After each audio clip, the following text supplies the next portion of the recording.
Good afternoon मेरे सभी प्यारे साथियों को। आज की वीडियो का हमारा टॉपिक है MCQs on two stories about flying. और टू स्टोरीज अबाउट फ्लाइंग की अगर बात करें तो क्लास 10th में अगर एनसीईआरटी इंग्लिश की बात करें तो उसमें एक बुक है फर्स्ट फ्लाइट करके, तो उसका थर्ड चैप्टर आज हम डिस्कस करने जा रहे हैं। यहाँ पे थर्ड चैप्टर से रिलेटेड एमसीक्यूज यहाँ पे डिस्कस करेंगे, जिसमें 2 पार्ट्स हैं। फर्स्ट पार्ट है हिज फर्स्ट फ्लाइट के बेस पे ही जो है इस बुक का नाम भी है फर्स्ट फ्लाइट, और सेकंड पार्ट है ब्लैक एरोप्लेन। तो इन दोनों पार्ट्स से रिलेटेड 30 एमसीक्यूज हम यहाँ पे लेके आए हैं। और ये वीडियो स्पेशली हमने, जैसे कि इससे पहले भी बताया था, टीचिंग एग्जाम की तैयारी कर रहे हैं हमारे सभी साथियों के लिए। उत्तराखंड में अगर एलटी की तैयारी कर रहे हैं तो एलटी में आपको पता है ही एनसीईआरटी से क्वेश्चन पूछे जाते हैं। और इसके अतिरिक्त जो बच्चे क्लास 10th में पढ़ते हैं उनके लिए तो ये वीडियो बेहद महत्वपूर्ण होगी, क्योंकि इन एमसीक्यूज के जरिए वो अपने चैप्टर को इजीली कवर कर पाएंगे, समझ पाएंगे। तो पहला क्वेश्चन आप देखिए, इसमें पहले नंबर का क्वेश्चन है who was afraid to fly. तो कौन जो है उड़ने से डरता था, उड़ान भरने से डरता था। तो ऑप्शन हमारे पास 4 हैं। हम करेक्ट आंसर की ओर बढ़ेंगे। जो यहाँ पे अगर आंसर हो जाएगा इसका, ये होगा B, young seagull was afraid to fly. Next question, why was young seagull afraid to fly. Young seagull क्यों डरता था उड़ान भरने से। तो इसके करेक्ट आंसर की ओर बढ़ेंगे हम। Because it was it's first flight, क्योंकि ये इसकी पहली उड़ान थी। और आपको पता होगा किसी भी चीज़ को अगर हम पहली बार करते हैं वो थोड़ा सा चैलेंजिंग होता है। तो everyone knows that if we are doing anything at first time, so it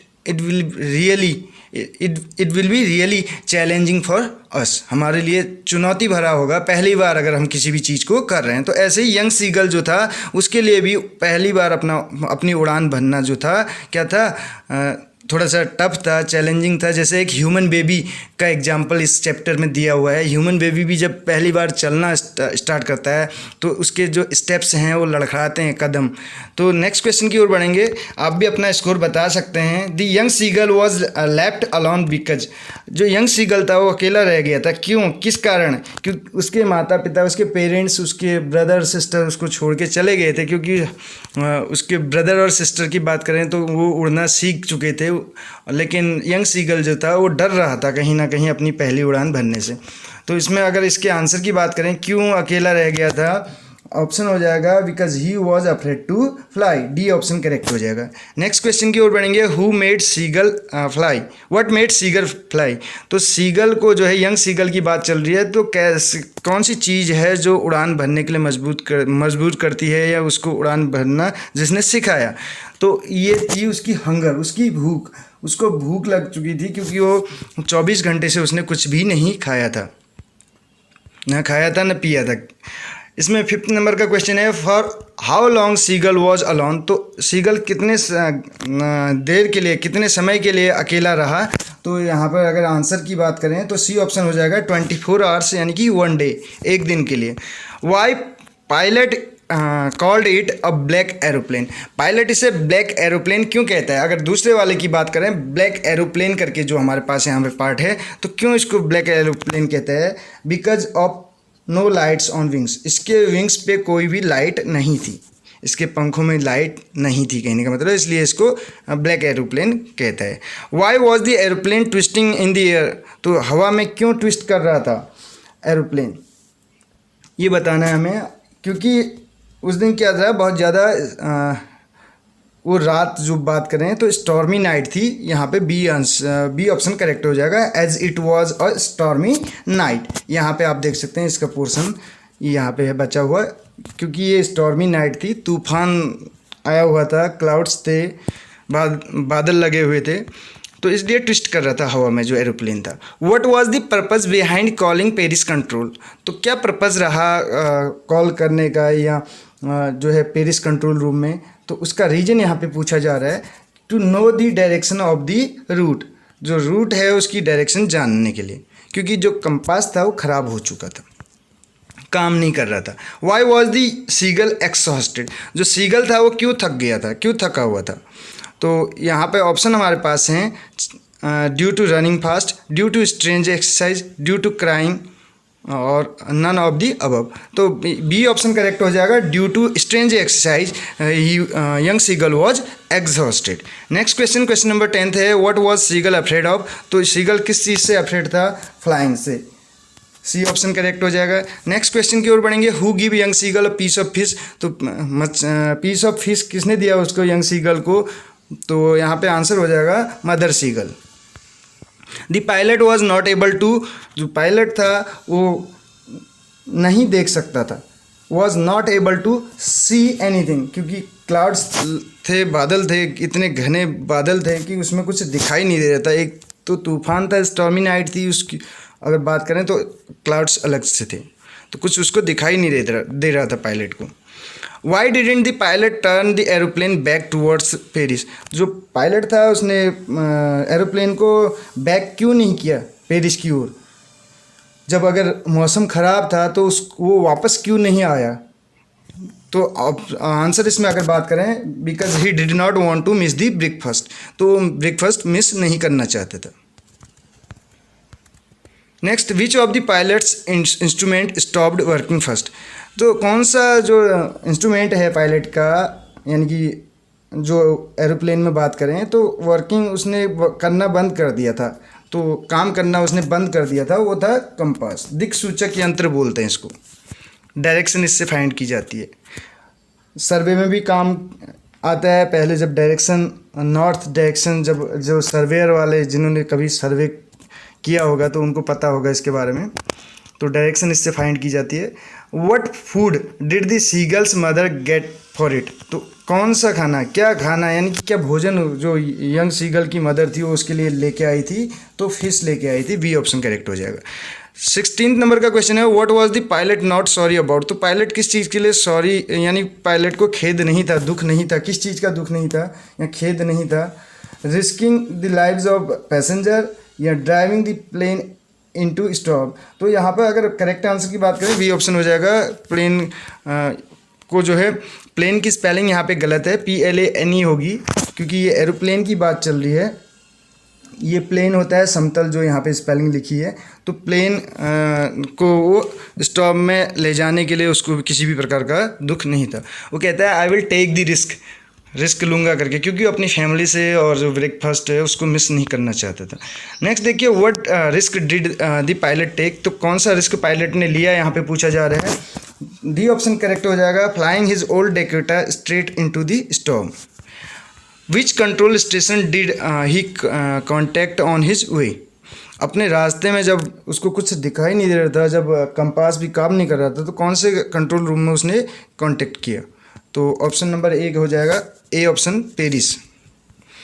the pilot was flying from, कहाँ से कहाँ की ओर उड़ान भर रहा था? इंग्लैंड टू फ्रांस, यहाँ पे ऑप्शन, तो ऑप्शन नंबर सी यहाँ पे करेक्ट हो जाएगा, France to England. Question number 20 है, why did his mother stop midway while giving him the food fish. Young seagull की माता जो है, माता जी क्यों मिडवे पे रुक जाती हैं जब वो उसको खाना देने जा रही होती है, फिश देने जा रही होती हैं?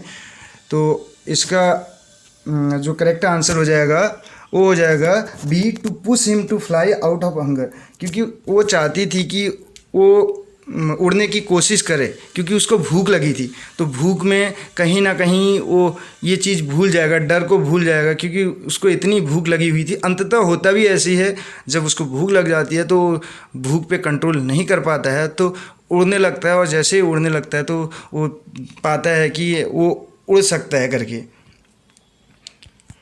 इस चैप्टर के अंत में अगर अपने चैप्टर को पढ़ा हो तो क्वेश्चन नंबर 21 है, द साइट ऑफ।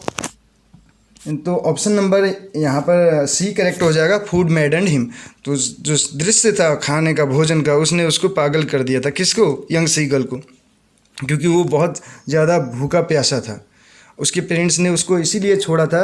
लास्ट में जब वो फ्लाई नहीं कर पाता है तो स्टार्विंग के लिए, ताकि उसको भूख प्यास लगे और उसकी अकल ठिकाने आए और उड़ना स्टार्ट करे। What did his parents threaten him with he didn't flee away. तो क्या धमकी दी उसके पेरेंट्स ने उसे, किस तरीके से धमकाया जब वो नहीं उड़ा? ही डिडंट फ्ली अवे की जगह यहाँ पे फ्लाई अवे होना चाहिए, क्योंकि फ्लाई की सेकंड फॉर्म फ्लू होती है, डिड नॉट के साथ फर्स्ट फॉर्म आती है, तो यहाँ पे हो जाएगा to starve him, C option correct हो जाएगा। नेक्स्ट क्वेश्चन, क्वेश्चन नंबर 23 है, फर्स्ट फ्लाइट इज़ अबाउट, तो फर्स्ट फ्लाइट किसके बारे में है, तो ये फर्स्ट फ्लाइट की अगर बात करें तो यंग सीगल के बारे में है, बी ऑप्शन करेक्ट हो जाएगा। Who is the author of first flight, first flight के ऑथर कौन है, लियम ऑफ फ्लैहर्टी करके हैं, ए ऑप्शन इसका करेक्ट हो जाएगा। और अगर दूसरे पोर्शन की बात करें ब्लैक एरोप्लेन, तो इसके हैं फ्रेडरिक फॉर्सिथ करके। They looked like black mountains standing in front of me, तो ऐसे लग रहे थे ब्लैक माउंटेन्स की तरह मेरे सामने खड़े अक्रॉस द स्काई, आसमान में। What looked like black mountain, तो कौन सी चीज़ लग रही थी ब्लैक माउंटेन की तरह, काले पर्वतों की तरह, तो यहाँ पर अगर बात करें तो स्टॉर्म जो क्लाउड्स थे वो लग रहे थे बादल ब्लैक माउंटेन की तरह। क्वेश्चन नंबर 26 है, what were his parents teaching his brother and sister, उसके पेरेंट्स उसको क्या पढ़ा रहे थे, उसके भाई और उसकी बहन को, तो वो सिखा रहे थे the perfect art of flying, एक पूर्ण कला जो है उड़ने की, और इसके अलावा to skim the waves, waves के सहारे उड़ना, और to dive for fish, fish के लिए डाइव करना, यानी कि डी ऑप्शन करेक्ट हो जाएगा। नेक्स्ट क्वेश्चन, क्वेश्चन नंबर 27 है, the pilot wanted to say thanks to the other pilot as, जो पायलट था वो धन्यवाद कहना चाहता था दूसरे पायलट से, क्यों कहना चाहता था, इसमें हमारे पास 4 ऑप्शन हैं। तो it was their first flight together, they had flown together many times, he had known him, तो यहाँ पे इसके अगर करेक्ट आंसर की बात करें तो डी हो जाएगा, he had helped him arrive safely, क्योंकि उसने मदद की थी उसकी सेफली अराइव वहाँ पहुँचने में। नेक्स्ट क्वेश्चन, क्वेश्चन नंबर 28 है, the 2 options the pilot could not consider but to go in the, कौन से 2 ऑप्शन थे, तो ये पूछा जा रहा है यहाँ पर। तो ऑप्शन जो है इसका इस क्वेश्चन का करेक्ट आंसर, तो इसका करेक्ट आंसर हो जाएगा north to south, north to south direction, off नहीं होगा, north to south, south direction करके बी ऑप्शन करेक्ट हो जाएगा। What was pilots dreaming while flying, what was pilot dreaming, किस चीज़ के सपने देख रहा था जब पायलट जो है जो एरोप्लेन था वो उड़ान भर रहा था, तो उस टाइम ये ब्रेकफास्ट का देख रहा था, ऑप्शन नंबर सी करेक्ट हो जाएगा। क्वेश्चन नंबर 38 है, the writer say but I wanted to go home, मैं घर जाना चाहता था, what does he dream of, तो किस चीज़ का वो सपना देख रहा था, ही वॉज ड्रीमिंग, बोल सकते हैं यहाँ पर ऑप्शन नंबर बी हो जाएगा, he dreams about celebrating his holidays भी हिज फैमिली, क्योंकि वो सपना देख रहा था सेलिब्रेट करने का अपने हॉलीडेज को अपनी फैमिली के साथ। तो इसके बाद कुछ इंपॉर्टेंट वोकैब है हमारे पास। लेज का मतलब होता है नैरो हॉरिजेंटल सेल्फ, एक नैरो जो है हॉरिजेंटल सेल्फ होती है प्रोजेक्टिंग फ्रॉम अ वॉल और हियर अ क्लिप। अब बी की अगर बात करें दूसरे जो यहाँ पे वोकैब है, अब ब्रेडिंग का मतलब होता है स्कोल्डिंग, डांटना। नेक्स्ट है to skim, to move lightly, यानी कि चलना, जस्ट अबव अ सरफेस, यानी कि सरफेस के ऊपर, हेयर द सी, सी की सतह के ऊपर, यानी कि तैरना कहने का मतलब है।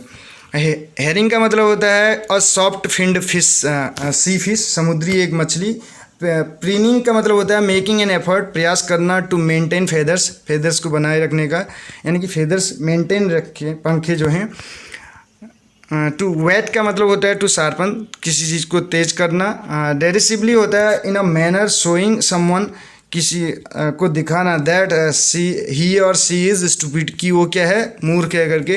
डीजी का मतलब होता है एन अनकम्फर्टेबल फीलिंग, एक अनकम्फर्टेबल फीलिंग ऑफ स्पिनिंग, घूमने की, अराउंड एंड लूजिंग, चारों तरफ घूमने की एक अनकम्फर्टेबल फीलिंग, और लूजिंग वंस बैलेंस, या अपना बैलेंस खोने की, समायोजन यानी कि संतुलन खोने की, इसकी अवस्था को बोलते हैं डीजी। तो अगला वर्ड जो है कर्वेटिंग करके है। कर्वेटिंग का मतलब होता है leaping like a horse, horse की तरह कर्वेट करना, यानी कि कर्वेट से ही आप ले सकते हैं कर्वेटिंग, ये वर्ड आप यहीं से ले सकते हैं। बैंकिंग का मतलब होता है फ्लाइंग विद वन विंग, एक पंख के साथ उड़ान भरना, हायर देन अदर, दूसरे की तुलना में। जैसे एरोप्लेन से, एरोप्लेन वाले चैप्टर से है ये, जब जो हैं विंग्स काम नहीं कर रहे थे, यानी कि जो पंख थे वो भी काम नहीं कर रहे थे, तो उस वहाँ से ये वर्ड लिया गया है। तो ये थी कुछ लास्ट में जो हमने यहाँ पे डिस्कस किए कुछ ये वोकैब, यहाँ पे इंपॉर्टेंट वोकैब जो इस चैप्टर से रिलेटेड थी, तो वो हमने यहाँ पे डिस्कस की। तो कैसी लगी आपको वीडियो ज़रूर बताइएगा। वीडियो पसंद आई हो तो अपने फ्रेंड्स के साथ शेयर कीजिए। Thank you so much.